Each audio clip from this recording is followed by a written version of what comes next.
Welcome to the Cybersecurity Simplified podcast, where we take the mystery out of today's top security threats and solutions. Welcome to episode 28 of the Cybersecurity Simplified podcast. I'm Susanna Song. I'm Dave Barton. I hate to throw a curveball. Go ahead. Did you say 28 episodes? Yeah. Can you believe people have been listening to us for 28 episodes? I know. In just over a year, we've done about 28 episodes. So we've made it this far, and I don't think we've ever done this yet. We're here. Freeform? Yeah, we're throwing a bit of a curveball. We don't have my usual intro. Right. So we have a programming change. In our last episode, we teased that this show would be focused on healthcare, medical or healthcare hygiene, I should say. And we will have it soon. But our security operations team and our products team that David oversees here at Highwire Networks, they've been incredibly excited about our new security, orchestration, automation, and response tool. And that is what the acronym SOAR stands for. Right. S for security, O for orchestration, A for automation, and R for response. And you can attest to that, right, David? This has been a big deal. Absolutely. For years in the security space, we've struggled with a business problem. And this is one of the things we talk about a lot, Susanna. We talk about the business problem of too much noise, right? And if you think about the volume of data that you get from every security control we've got out there, and every one of our partners, customers, infrastructures, their endpoints, their servers, their firewalls, terabytes and petabytes of data. And so sifting through that, finding what's important, and then what do you do with it when you get it? And if you are inundated with thousands and thousands of things you should take action on, without SOAR, you end up trying to staff that and hope that your staff do repeatable, effective, efficient responses. And it's all human responses. And so what SOAR was really built to do probably 10 years ago was to start shrinking that gap between how much a human had to do and a automation could do. And so that has evolved from just opening a ticket and sending out an email to now you've got very sophisticated capabilities that go, let me connect to a device and quarantine it, or let me go to a NAC tool and isolate the port, or all of these things that now instead of a human, getting on a keyboard and doing their magic, we're letting rule-based outcomes drive the automation.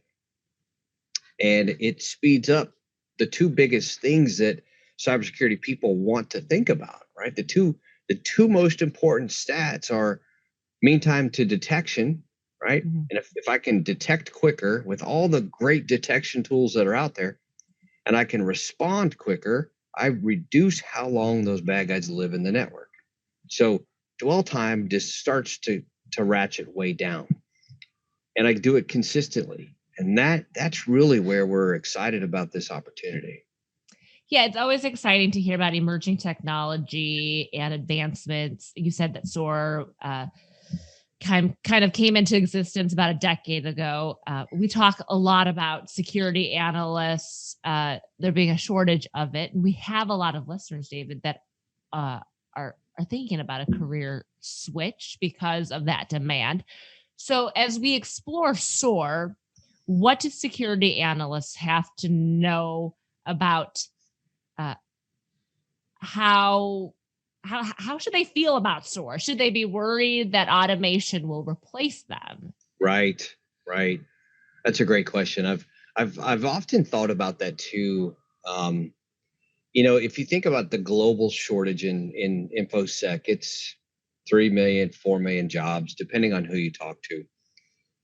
And so does SOAR mitigate that need or that gap? And I think it helps, but you still have to have a human analyst because there's a point in which automation is not as effective. Um, there are, bumps in the night that detection tools may not catch, and your automation may not catch, but your human will, because they're going to see it a little bit differently, right? We're just wired that way. So what I would say for all of our listeners who are either thinking about being an analyst, or maybe they're analysts and they want to know how they get to the next level, if you're not thinking about how you automate and how you learn to automate, whether it's via Python or some other scripting languages or full-blown tools like the SOAR tool we have, that's where I would spend some time, because the more you're able to sift quickly, find those needles, respond to those needles, mitigate the risk, move forward, the more valuable you are, right? I think for us specifically, and every other SOC out there that's investing in automation, SOAR technologies, what this lets us do is take that 50 to 80% of those repetitive tier one activities and turn those into automations. And what that does is that frees up my tier ones to focus on maybe becoming tier twos. So they're diving deeper into technologies instead of being inundated with thousands of tickets all day. Maybe they have hundreds and they have time to go do other things like, sharpen their own skill sets, if you will. So I look at it as an opportunity to take some of the repetitive administrative tier one tasks off your plate and let you focus on becoming a tier two, maybe a SME in a technology or whatever. It's an opportunity to be better. That makes a lot of sense. What about from a service provider standpoint? What does this mean to their cybersecurity and their cyber defense? So I think for our partners, and I'll talk there first, for them, what this means is now we have an opportunity to go and not only talk about our SOC as a service that we have, but we're going to be even better and more scalable, whether we're scaling down or scaling up to meet the needs of the end customer, which is, again, speed and effectiveness. They need us to be on the ball all the time and have a repeatable process that automation will do all by itself. So our partners will be able to show a maturity level from a cybersecurity perspective to their customers that they haven't in the past. And what's the difference for an end customer, regardless of the size? It could be a small, medium business up to the large enterprise. What is the biggest differentiator from just having a SOC versus a SOC plus SOAR? SOC being Security Operations Center, right? I think the biggest differentiator for any end customer is going to be the ability to know what to expect, right? And they know that when they get a ticket, it will have gone through multiple levels of orchestration and analysis and enrichment of data. And then when that ticket comes through or that response action comes through, it's going to be consistent. It's going to be real time. There's not going to be a lag between when we see it and when we ticket on it and when we call you or text you or whatever. All those things are going to happen in parallel. Hey, we saw this thing inside your network. We blocked the outbound traffic. We quarantined the host. We opened a ticket.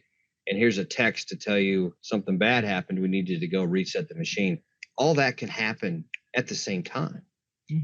We humans, as much as we'd like to think we can multitask, and I've been accused of multitasking a few times, we don't do it as well as a machine does. Right.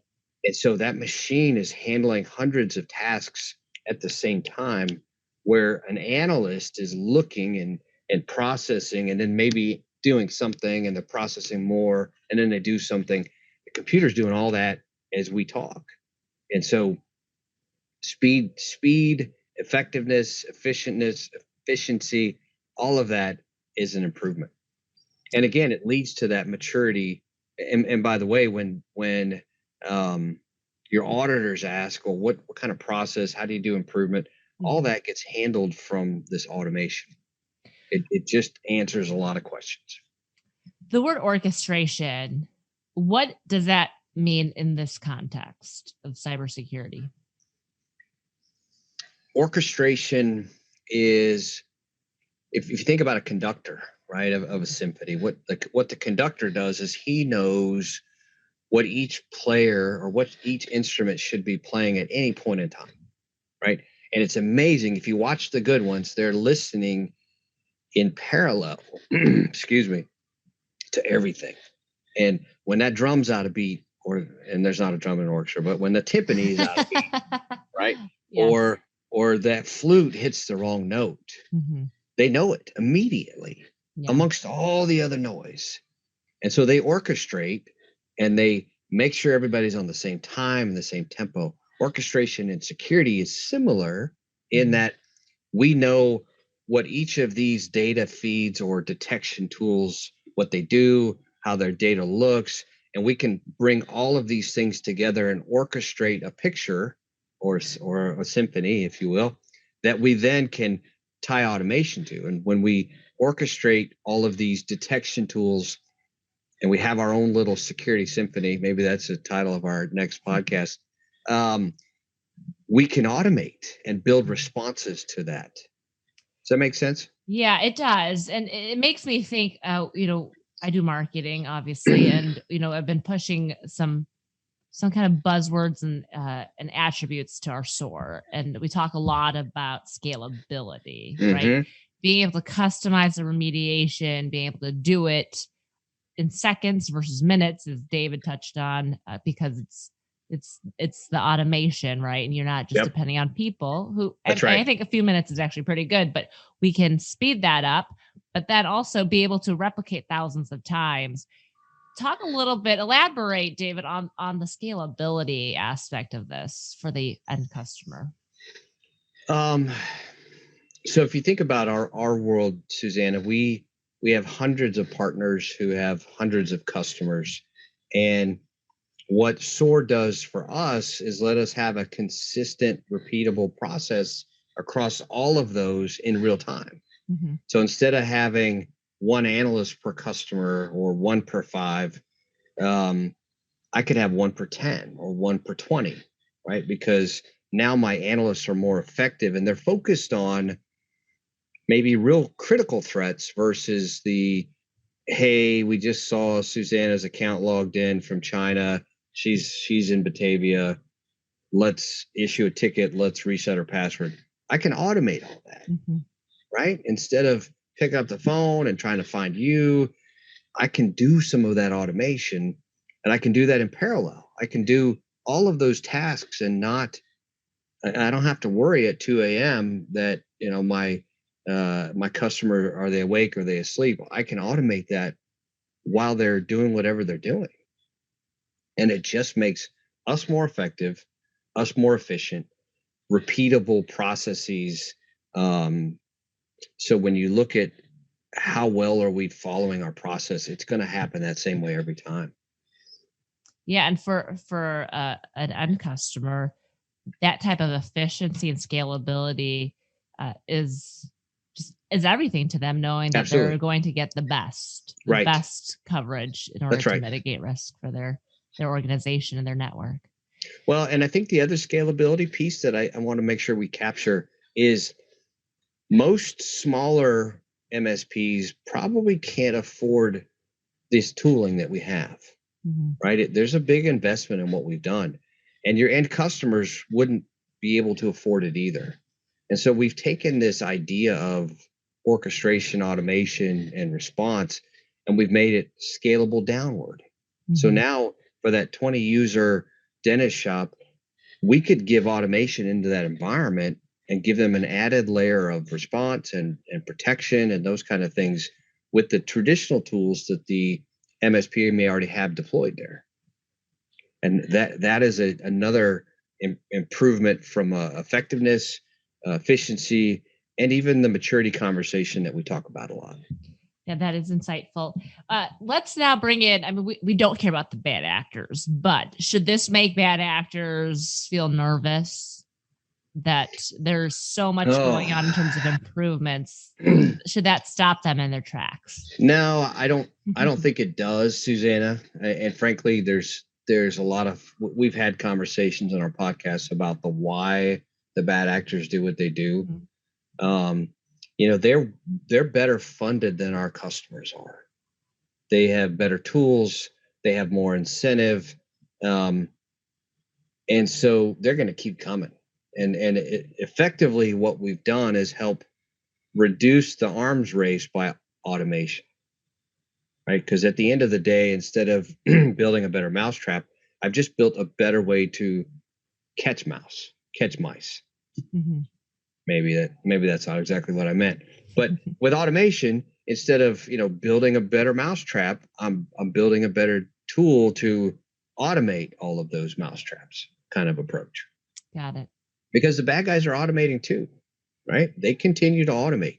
I don't know, they're about 6-7 years ago. If you saw what IBM was doing with their AI, right? They had, what did they call that, Susanna? Do you remember? IBM Watson. It was Watson, right? So they were building Watson and they were applying it to security, and they were going to start to build automation and responses, and you'd let AI kind of manage it. If you remember back to that movie where you had the computer in Europe was attacking the computer in America.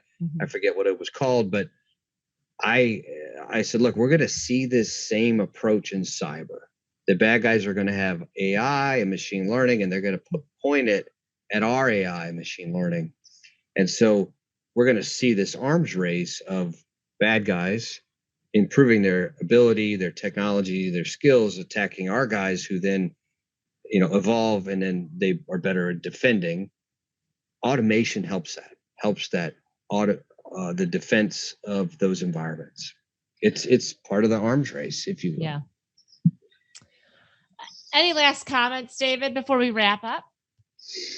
SOAR is just an evolution for us. It is a way to be better at what we do on behalf of our partners and end customers. And so we're excited about the opportunity. Next week we're going to be at a show. We're going to talk a little bit more about it. But we are always thinking about how can we be better? How can we serve our customers better? And better means, in this case, SOAR, right? Or orchestration, automation, all of those things. My other comment is more back to where we started. 28 episodes. We really appreciate the followers we've got. I had a couple people in the last few weeks say they like what we've done. What my hope is, guys, is if you like what we're doing, share this with folks who are thinking about cyber. Because I think if you talk to Suzanne and I independently, part of our goal for this podcast is getting more people in this industry. Yeah. And so if we can make it simple, right, hence the name, they'll be less intimidated by the breadth and the scope of cybersecurity. So we truly appreciate any of you who take your time to listen to what we have to say. I know I value it. I know Susanna does as well. So thank you very much for listening. Yeah, absolutely. And thank you, David, for your insight today. I kind of like this this new way of doing it. I usually type out my intros. This was just, we winged it, and it was awesome. Don't ding us too badly for being spontaneous. We also want to hear feedback. So if you have a topic or a guest that you would like us to interview or address, please reach out. Some of you have already reached out either by LinkedIn or via email. But if you want to get your ideas across to David or myself, email us, contact us at podcast@highwirenetworks.com.